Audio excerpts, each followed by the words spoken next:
في سمي السمات كبير الشان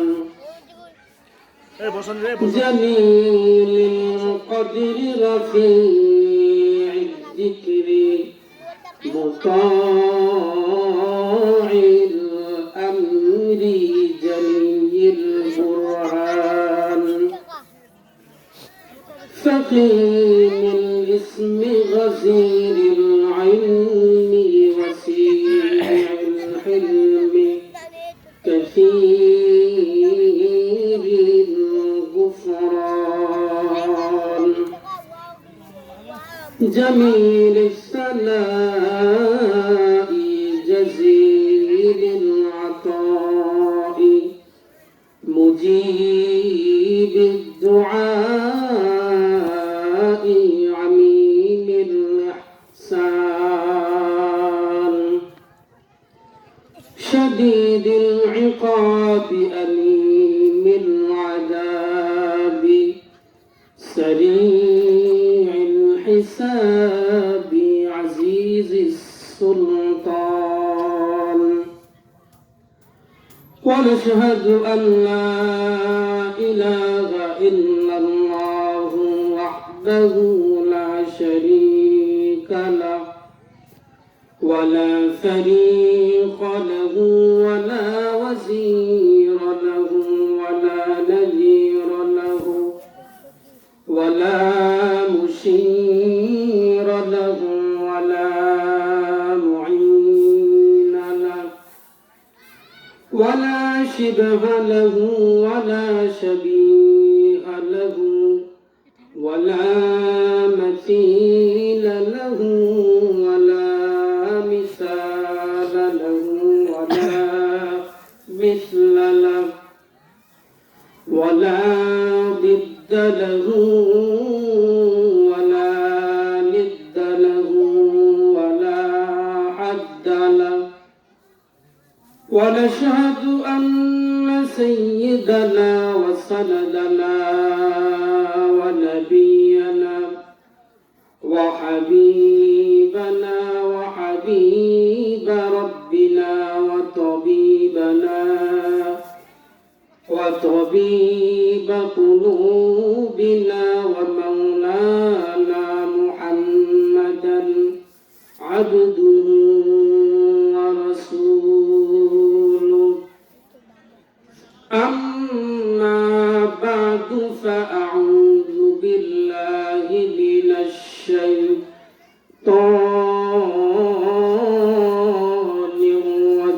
الرجيم بسم الله الرحمن الرحيم إن الذين آمنوا وعملوا الصالحات كانت لهم جنات الفردوس نزلا وقال النبي صلى الله عليه وسلم من قال لا إله إلا الله دخل الجنة صدق الله مولانا العظيم وصدق رسوله النبي الكريم ونحن على ذلك لمن الشاهدين والشاكرين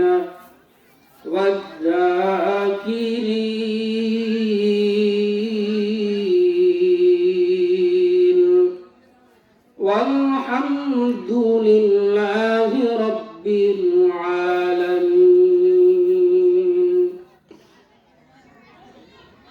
الحمد لله لمن قدر خيرا وخبالا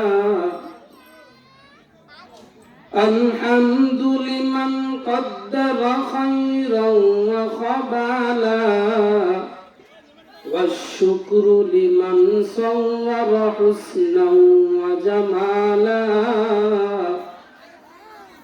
والشكر لمن صور حسنا وجمالا فرد صمد عن صفة الخلق بريء فرد صمد عن صفة الخلق بريء رب أزلي خلق الخلق كمالا رب أزلي خلق الخلق كمالا لا ضد ولا ند ولا حد لمولاه لا ضد ولا ند ولا حد لمولاه الآن كما كان ولم يلق زوالا الآن كما كان ولم يلق زوالا मैं सूरत यूसुफ के नहीं चाहने वाला मैं सूरत यूसुफ के नहीं चाहने वाला इसके मानिंद नहीं आशिक लैला इसके मानिंद नहीं आशिक लैला मैं आशिक मौला वो मेरा इश्क निराला मैं आशिक मौला वो मेरा इश्क निराला ए जुमला जहां जिसके तजल्ली से उजाला ए जुमला जहां जिसके तजल्ली से उजाला ला इलाहा इल्लल्लाह ला इलाहा इल्लल्लाह ला इलाहा इल्लल्लाह ला इलाहा इल्लल्लाह সবাই জবান খুলে লা ইলাহা ইল্লাল্লাহ লা ইলাহা ইল্লাল্লাহ লা ইলাহা ইল্লাল্লাহ লা ইলাহা ইল্লাল্লাহ জিকির হক আহমদ গিজাই রূহ রা জিকির হক আহমদ গিজাই রূহ রা مرحم آمد دل مجروح را لا إله لا إله إلا الله لا إله إلا الله بري ولا بري تكبي ولا تكبينا تكبينا كي বাড়ি ওয়ালা বাড়ি থাকবে ওয়ালা থাকবে না দোকান ওয়ালা দোকান থাকবে ওয়ালা থাকবে না থাকবে নাকি বলেন এজন্য দোকান এবং বাড়ি ছেড়ে অতি সত্বর মাহফিলের দিকে চলে আসি দোকান ওয়ালা দোকান থাকবে ওয়ালা থাকবে না চেয়ারম্যানের চেয়ার থাকবে মেনার থাকবে না চেয়ারম্যানের চেয়ার থাকবে মেনার থাকবে না জমিনওয়ালার জমিন থাকবে ওয়ালা থাকবে না লা ইলাহা ইল্লাল্লাহ ইল্লাল্লাহ লা ইলাহা ইল্লাল্লাহ। গাড়ি চলে না ড্রাইভার ছাড়া, বিমান চলে না পাইলট ছাড়া, মানুষ বাঁচে না রূহ ছাড়া, দুনিয়া চলে না আল্লাহ ছাড়া। লা ইলাহা ইল্লাল্লাহ লা ইলাহা ইল্লাল্লাহ লা ইলাহা ইল্লাল্লাহ লা ইলাহা ইল্লাল্লাহ লা ইলাহা ইল্লাল্লাহ মুহাম্মাদুর রাসূলুল্লাহ। আজ থেকে বহু বছর আগে এই দুনিয়ার বুকে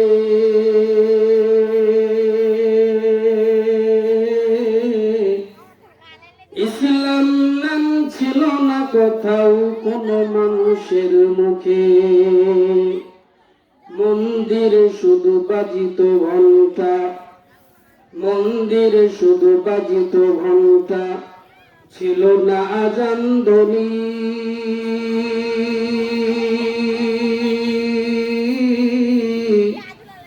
সে আধার জগতে এসেছিলে তুমি, এসাদত রব্বানি। মানুষের মতো মানুষ রূপে জন্ম নিয়া, মানুষের মন করিলা জয়।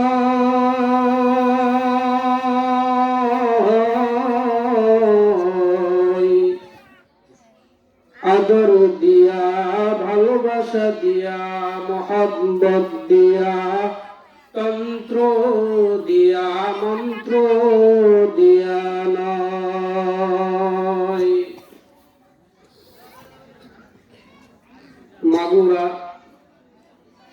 জামে মসজিদের উদ্যোগে আয়োজিত আজকে তাফসীরুল কোরআন মাহফিলের সম্মানিত সভাপতি, প্রধান অতিথি, বিশেষ অতিথিবৃন্দ, দূর দূরান্ত থেকে আগত আল্লাহ পাকের আশিকিন, জাকিরিন, মুহিব্বিন, মুসল্লিয়ানে কেরাম, সোনার বাংলার সোনার ছেলে যুবক বন্ধুগণ, পর্দার আড়ালে শ্রদ্ধেয়া সম্মানিত মা ও বোনেরা, সকলকে জানাই আন্তরিক মোবারকবাদ ও অভিনন্দন। এখনো যারা বাহিরে আমরা ঘোরাফেরা করছি, তো অতি সত্বর আমরা মাহফিলের প্যান্ডেলের ভেতরে চলে আসি। আমরা এখনো অনেকে দোকানপাটে বসে আছি, কেউ ভাবতেছি যে এখান থেকে তো আজ শোনা যাচ্ছে। আসলে এই শোনার ওই রকম ফায়দা নাই। যেরকম আমাদের দেশে, যেহেতু আমরা গ্রামগঞ্জের মানুষ, আমরা সহজে জিনিসটা বুঝবো। মুরগি যে ডিম তা দিতে বসে, অর্থাৎ গ্রামের ভাষায় মুরগি যে ডিম চালে, বলেন তো যেই ডিমটার মধ্যে মুরগিটা বসে না, ওই ডিমটা কি বাচ্চা ফুটে? ওই ডিমটা কি হয় বলেন তো? ঘোলা হয়ে যায়।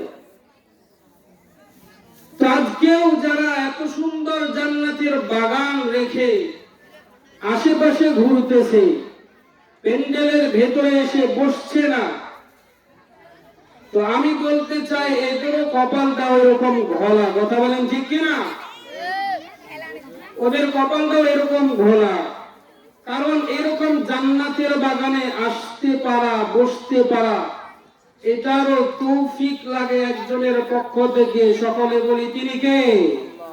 আল্লাহ।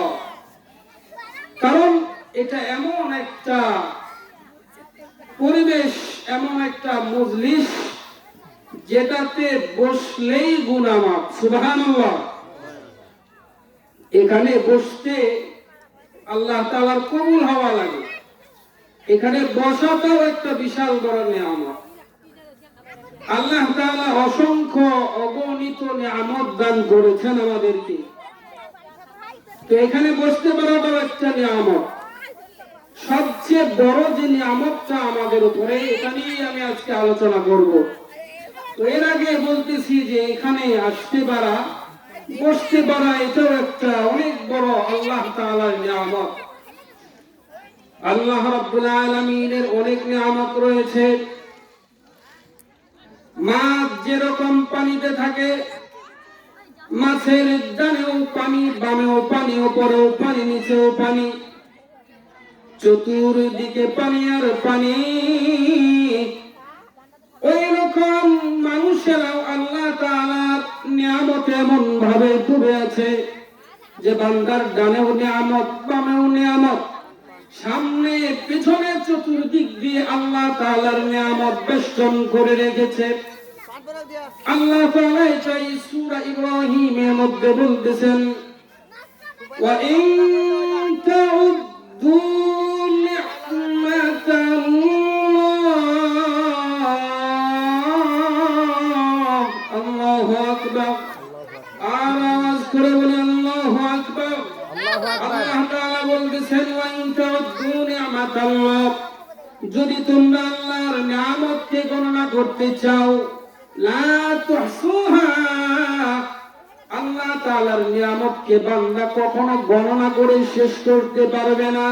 সুবহানাল্লাহ, সুবহানাল্লাহ। এত বেশি নিয়ামত আল্লাহ তাআলা আমাদেরকে দান করেছেন। আমি কিন্তু আলোচনার মধ্যে ঢুকে গিয়েছি, এখনো যারা বাড়িতে বসে আছি অতি সত্বর চলে আসি, মূল আলোচনায় আমি ঢুকে গিয়েছি। এই জন্য অনেক গুরুত্বপূর্ণ আলোচনা আজকে হবে। এদিক সেদিক ঘোরাফেরা না করে অতি সত্বর চলে আসি। মা বোনেরা তাড়াতাড়ি চলে আসি, তারা মনে করতেছে মনে হয় এখনো বক্তা উঠে নাই, বক্তা উঠুক এরপরে আসতেছি আস্তে আস্তে। অতি সত্বর চলে আসি। তো আজকে আলোচনা করবো আমাদের মধ্যে আল্লাহ তাআলার যে সবচেয়ে বড় যে নিয়ামতটা, সেটা নিয়ে। আল্লাহ তাআলার অসংখ্য অগণিত নিয়ামত আমরা ভোগ করতেছি, আর আমরা এমন এক জাতি যে আল্লাহ রাব্বুল আলামিন আমাদেরকে সমস্ত শ্রেষ্ঠ শ্রেষ্ঠ নিয়ামত গুলো দান করেছেন। সুবহানাল্লাহ, সুবহানাল্লাহ। আমরা আশরাফুল মাখলুকাত, শ্রেষ্ঠ জাতি। সমস্ত সৃষ্টি জীব থেকে সবচেয়ে সুন্দর অবকাঠামো দিয়ে আল্লাহ তাআলা আমাদেরকে বানিয়েছেন। সুবহানাল্লাহ, সুবহানাল্লাহ। আল্লাহ তাআলা সূরা 3-এ 4টা শপথ খেয়ে এই কথাটা বলতেছেন, ওয়াত-তিনি ওয়াজ-যাইতুনি ওয়া তুরি সিনিন ওয়া হাযাল বালাদিল আমিন। আল্লাহু আকবার, আল্লাহু আকবার। আল্লাহ তাআলা এই 4টা শপথ খেয়ে বলতেছেন, লাকাদ খালাকনাল ইনসানা ফি আহসানি তাকবীর। আল্লাহ তাআলা বলতেছেন 4টা শপথ খেয়ে যে মানুষকে আমি সবচেয়ে উত্তম অবকাঠামো দিয়ে তৈরি করেছি। সুবহানাল্লাহ, এই 4টা নিয়ামত। এরপরে আল্লাহ রাব্বুল আলামিন আমাদেরকে শ্রেষ্ঠ নবী দান করেছেন। আল্লাহ তাআলা আমাদেরকে 104 খানা কিতাবের মধ্যে আল কোরআনুল কারীম, শ্রেষ্ঠ যে কিতাবটা, ওই কিতাবটা আল্লাহ রাব্বুল আলামিন আমাদেরকে দান করেছেন। এরকম শ্রেষ্ঠ শ্রেষ্ঠ নিয়ামত আল্লাহ তাআলা আমাদেরকে দান করেছেন। এর মধ্যে একটা শ্রেষ্ঠ নিয়ামত হলো আল্লাহ রাব্বুল আলামিন আমাদেরকে ঈমান নামক দৌলত দান করেছেন। এই ঈমানটা হলো বান্দার সবচাইতে বড় নিয়ামত। সুবহানাল্লাহ, সুবহানাল্লাহ। আল্লাহ তাআলা বলতেছেন, বান্দারে আমি তোমাদেরকে জান্নাত দিব 2টা শর্তের বিনিময়ে। এদিকে সবাই মনোযোগ দেয়। আল্লাহ তাআলা বলতেছেন 2টা শর্তের বিনিময়ে আমি আল্লাহ তোমাদেরকে জান্নাত দিব। কয় শর্তের বিনিময়ে? 2 শর্তের। 2 শর্তের বিনিময়ে। ওই 2টা শর্ত কি? আল্লাহ তাআলা বলতেছেন, ইন্নাল্লাযীনা আমানু ওয়া আমিলুস সালিহাতি, বান্দার যদি ঈমান থাকে, বান্দার যদি নেক আমল থাকে, তাহলে কানাত লাহুম জান্নাতুল ফিরদাউসি নুজুলা, ওই বান্দাকে আল্লাহ রাব্বুল আলামিন জান্নাতুল ফিরদাউসের মেহমান বানায় দিবেন। সুবহানাল্লাহ। শর্ত হলো দুইটা, একটা হলো ঈমান, দুই নাম্বার হলো আমলে সালেহ, নেক আমল। এই দুই শর্ত থাকলে আল্লাহ তাআলা জান্নাত দান করবেন। তাও সর্বোচ্চ জান্নাত যেটা, অনেকে আমাদের সমাজে আছে না এরকম যে বলে যে আমি নামাজ না পড়লে কি হয়েছে, আমার ঈমানটা ঠিক আছে, বলে কি বলে না? অল্প সময়ের জন্য যদি ধরেও নেই যে ঠিক আছে আপনার ঈমান ঠিক আছে, এখন আমার আগের কথা বুঝে থাকলে বলেন তো আল্লাহ তাআলা কি শুধুমাত্র এক শর্তের বিনিময়ে জান্নাতের কথা বলেছেন? না, না দুই শর্ত, দুই শর্ত। তবে হ্যাঁ, কারো যদি ঈমান থাকে তাহলে অনন্তকাল জাহান্নামে জ্বালানোর পরে পরে তাকে কি দিবেন? জান্নাত দিবেন। কিন্তু জাহান্নামের আগুনটা এত ভয়ঙ্কর যেটা এক সেকেন্ড সহ্য করার মতো কারো কি নাই, ক্ষমতা নাই। জাহান্নামের আলোচনা ধারাবাহিক আমার 2 বছর হয়েছে তিসলিয়া মাদ্রাসায়। এবারও জাহান্নাম সম্পর্কে 13 তারিখে হবে। এবার ইনশাআল্লাহ ফিনিশিং দেওয়ার চেষ্টা করব। এত ভয়ঙ্কর, এক সেকেন্ডের শাস্তি কেউ সহ্য করতে পারবে না। এই জন্য আমরা চাইব শুরুতেই কি হওয়া? জান্নাতি হওয়া। শর্ত কয়টা? শর্ত কয়টা? দুইটা। দুইটা শর্ত। দুই শর্তের বিনিময়ে আল্লাহ তাআলা জান্নাত দিবেন। আল্লাহ তাআলা বললেন ইন্নাল্লাযীনা আমানু ওয়া আমিলুস সালিহাতি, দুই শর্তের বিনিময়ে আমি আল্লাহ তাআলা তোমাদেরকে জান্নাত দান করব। এক নাম্বার হলো ঈমান, আর দুই নাম্বার হলো আমলে সালেহ।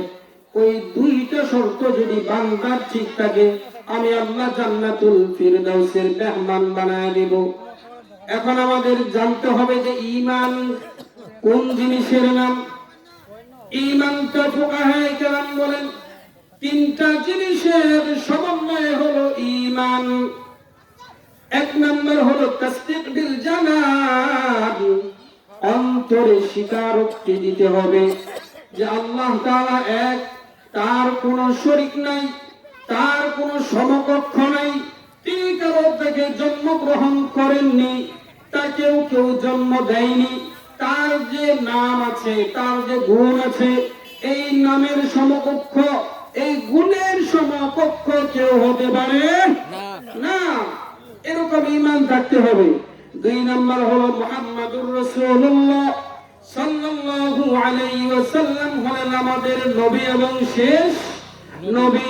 আমাদের নবী হলেন শ্রেষ্ঠ নবী। আমাদের নবীর পরে আর কোন নবী নাই। এই ঈমানগুলো থাকতে হবে, এটা অন্তরে বিশ্বাস করতে হবে। তাসদীক বিল জানান, অন্তরে বিশ্বাস করতে হবে। দ্বিতীয় নাম্বার শর্ত হলো ইকরার বিল লিসান, জবানে স্বীকারোক্তি দিতে হবে। দ্বিতীয় নাম্বার শর্ত কি? জবানে এই কথাগুলোর স্বীকারোক্তি দিতে হবে যে আল্লাহ তাআলা ছাড়া আর কোনো ইলাহ নাই,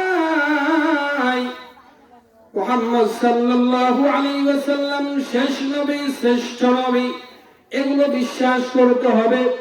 এরপর ঈমানের মুফাসসালের মধ্যে যে কয়েকটা বিষয় বিশ্বাস করার কথা বলা হয়েছে, আমানতু বিল্লাহি ওয়া মালাইকাতিহি ওয়া কুতুবিহি ওয়া রুসুলিহি ওয়াল ইয়াউমিল আখির ওয়াল কদরি খাইরিহি ওয়া শাররিহি মিনাল্লাহি তাআলা ওয়াল বা'সি বা'দাল মাউত। এখানে যে কয়টার বিষয় বলা হয়েছে যে আমি বিশ্বাস করলাম আল্লাহ তাআলাকে, ওয়া মালাইকাতিহি তার যে ফেরেশতা আছে তাদেরকে, ওয়া কুতুবিহি তিনি যে সমস্ত কিতাব নাযিল করেছেন ওই সমস্ত কিতাবকে, ওয়া রুসুলিহি এবং যত পয়গম্বর যত রাসূলকে প্রেরণ করেছেন তাদেরকে, ওয়াল ইয়াউমিল আখির কিয়ামত দিবসের উপর, ওয়াল কদরি খাইরিহি ভালো মন্দ তাকদীরের উপর। ওয়াল কদরি খাইরিহি ওয়া শাররিহি, ভালো মন্দ তাকদীরের উপর। এই সমস্ত বিষয়ে যারা বিশ্বাস করবে তাদের এই ঈমান থাকবে, তাদের এই কি ঈমান থাকবে। মিনাল্লাহি তাআলা ওয়াল বাসি বাদাল মাউত, মৃত্যুর পরে যাবার আল্লাহ তাআলা উঠাবেন, এটা বিশ্বাস করতে হবে।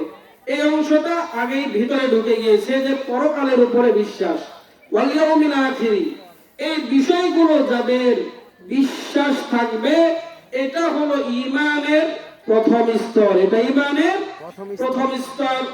2 নাম্বার স্তর বলেছিলাম ইকরার বিল লিসান, এই সমস্ত বিষয় জবান দ্বারা স্বীকারোক্তি দিতে হবে। কারণ আবু জাহাল বা সাইবা, আবু তালেব, তারা সবাই জানতেন ইসলাম সত্য, আল্লাহর নবী সত্য, কোরআন সত্য, এই সমস্ত বিষয় তারা জানতো, কিন্তু তারা জবান দিয়ে স্বীকারোক্তি দেয় নাই। যেমন আবু তালেব, তিনি রাসূল করিম সাল্লাল্লাহু আলাইহি ওয়াসাল্লামকে জীবনের চাইতেও বেশি ভালোবাসতেন।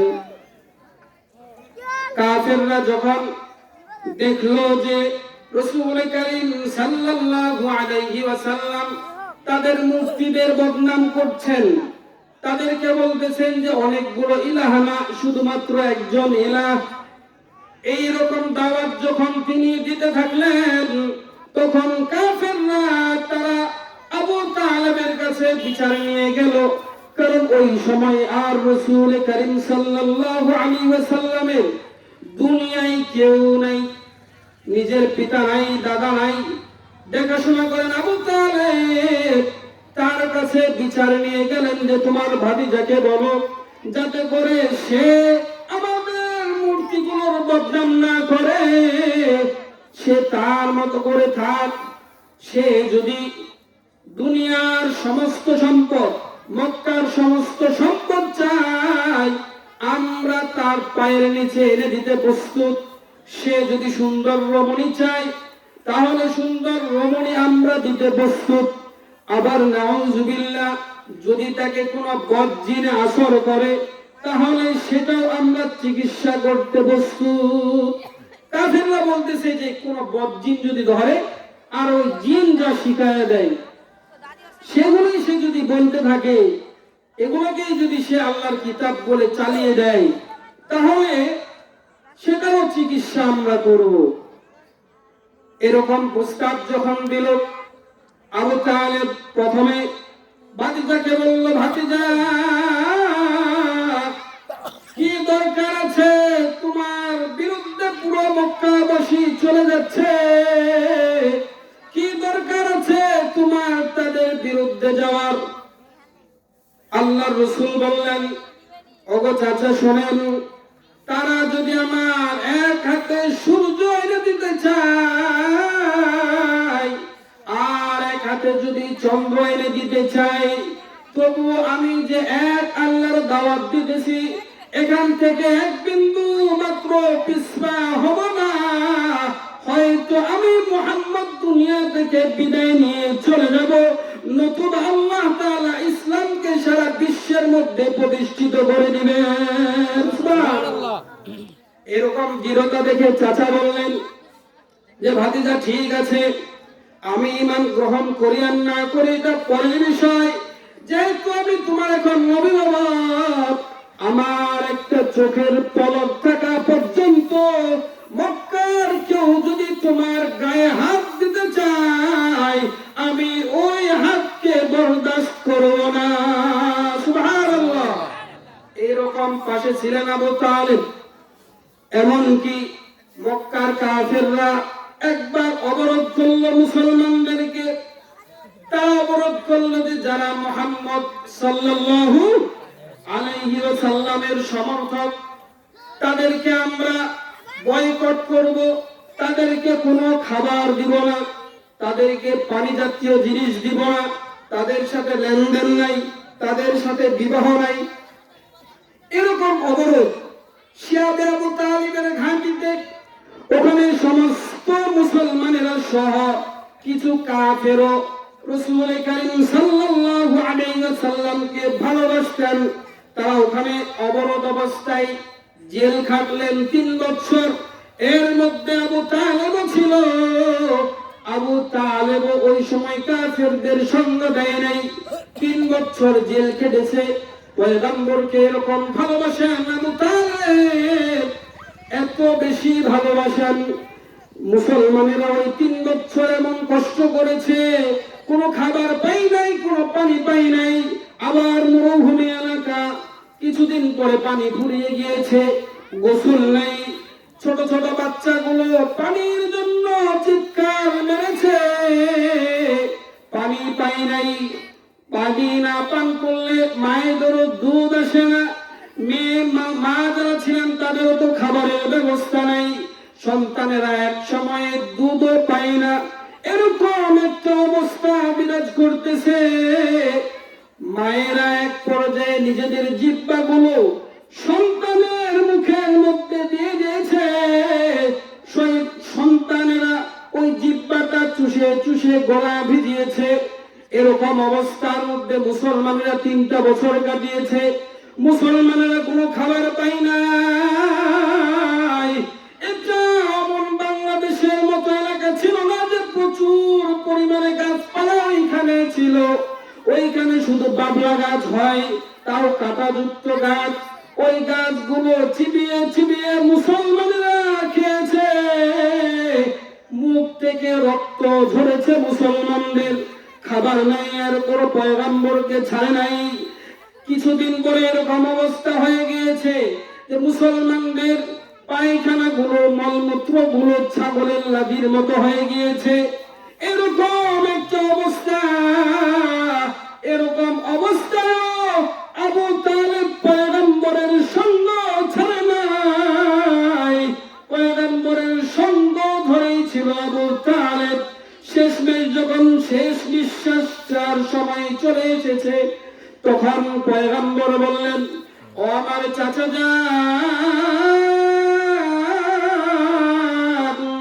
আপনি শুধু বলেন লা ইলাহা ইল্লাল্লাহ, আপনি শুধু এই স্বীকারোক্তি দেন যে আল্লাহ ছাড়া আর কোনো ইলাহ নাই, মুহাম্মাদুর রাসূলুল্লাহ। এই অংশটার ব্যাপারে আমি আল্লাহর কাছে কিয়ামতের ময়দানে নিজে সুপারিশ করব। কিন্তু চাচা আবু তালেব সে ঈমানটা গ্রহণ করবে ভাব। এমন সময় আবু জাহেল সে কানে কানে পেঁচ লাগিয়ে দিল। আবু জাহাল বলতেছে, আবু তালেব মরবে তো শেষ পর্যন্ত কি ভাতিজার ধর্ম গ্রহণ করেই মরবে? আবু তালেব তখন বলতেছে, ভাতিজা আমি জানি তোমার ধর্ম সত্য, আমি জানি যে তোমার কোরআন সত্য, আমি জানি যে তোমার আল্লাহ এক, সবকিছু জানি, কিন্তু এরপরও আমি স্বীকারোক্তি দিতে পারলাম না। কিছুক্ষণ পরেই ইন্তেকাল করলেন। আল্লাহ রাব্বুল আলামিন কুরআনুল কারীমের আয়াত নাযিল করে দিলেন। আল্লাহ তাআলা বললেন, ইন্নাকা লা তাহদি মান আহবাবতা ওয়ালাকিন্নাল্লাহা ইয়াহদি মান ইয়াশা। আল্লাহ তাআলা বললেন, পয়গম্বর আপনি যদিও ভালোবাসেন, আপনি কাউকে ঈমানদার বানাইতে পারবেন না, কেবলমাত্র আমি আল্লাহ যাকে হেদায়েত দিব সেই কেবল ঈমান গ্রহণ করতে পারবে। সুবহানাল্লাহ। ইকরার বিল লিসান বুঝাচ্ছিলাম যে জবানে স্বীকারোক্তি দেওয়া। আবু তালেব জবানে স্বীকারোক্তি দিতে পারেন নাই, যার কারণে তাকে মুমিন হিসাবে গণ্য করা হয় না। রাসূলকে এত ভালোবাসছিলেন, বলেন ভালোবাসার মধ্যে কোনো কি কমতি ছিল না? শেষ নিঃশ্বাস পর্যন্ত পয়গম্বরের সাথেই থেকেছেন। তিনি তো কাফের, চাইলে 3 বছর জেল খাটতেন না পয়গম্বরের সাথে। তিনিও 3 বছর জেল খেটেছেন, ওখানেই ইন্তেকাল করেছেন জেল খাটতে খাটতে, কিন্তু জবানে স্বীকারোক্তি দেন নাই, যার কারণে কিয়ামতের ময়দানে ওনাকেও জাহান্নামে যেতে হবে। তবে হ্যাঁ, আল্লাহ তাআলা একটু শাস্তি কম দিবেন, সবচাইতে কম শাস্তি দিবেন আবু তালেবকে। শুধু জাহান্নামের দুইটা জুতা পরিধান করায় দিবেন। ওই জুতাটা এমন প্রচন্ড গরম হবে, ওই জুতাটা পরার কারণে আবু তালেবের মাথার মগজটা ভাত যেমন টকবক টকবক করে, ওই রকম টকবক টকবক করতে করতে কান দিয়ে বেয়ে বেয়ে পড়বে। এরকম জাহান্নামের শাস্তি। তো কেউ যদি স্বীকারোক্তি না দেয়, ইকরার বিল লিসান, তাহলে ওই ব্যক্তিটা পরিপূর্ণ মুমিন হতে পারবে না। এগুলো বিশ্বাস করার সাথে সাথে আবার জবানে স্বীকারোক্তি দিতে হবে। জবানে স্বীকারোক্তি দিলেই হবে না। 3 নাম্বার স্তর হলো আমল বিল আরকান। ওই জিনিসগুলো যেগুলো অন্তরে বিশ্বাস করেছে, যেগুলো জবানে স্বীকারোক্তি দিয়েছে,